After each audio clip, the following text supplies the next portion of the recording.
In today's video, I'm going to teach you how to create a Go Back button in Carrd. This process is straightforward and perfect for enhancing user navigation on your site.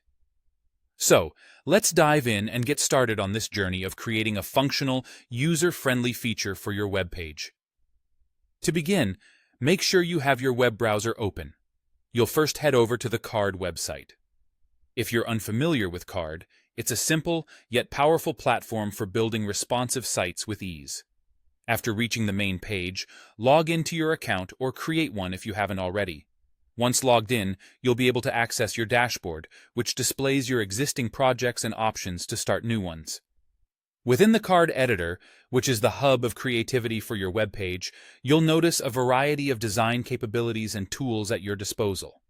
Here, your first task is to add a new element to your page. On the user interface, look for the plus icon, which usually represents adding elements. With a click on the plus icon, a menu will appear listing the available elements you can add to your site. From this list, select the button option. Once selected, a new button will appear on your page. This is the core of what we're creating today. A Go Back button that will, eventually, provide seamless navigation for your visitors. After your button is on the page, you'll need to decide where it should be positioned. Simply drag and drop the button to your desired location on the page.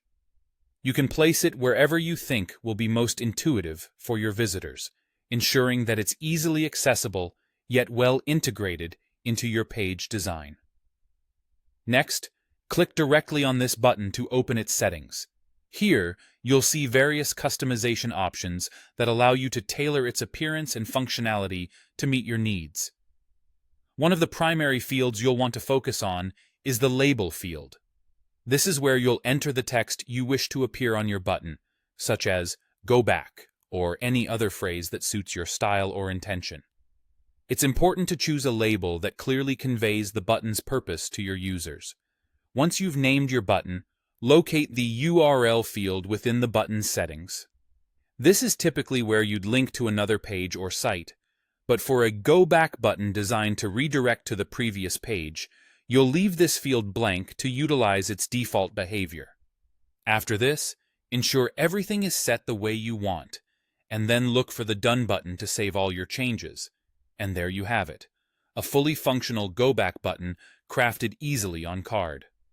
By following these steps, you can enhance your site's user experience, offering visitors a quick way to navigate through their browsing history. Thanks for watching, and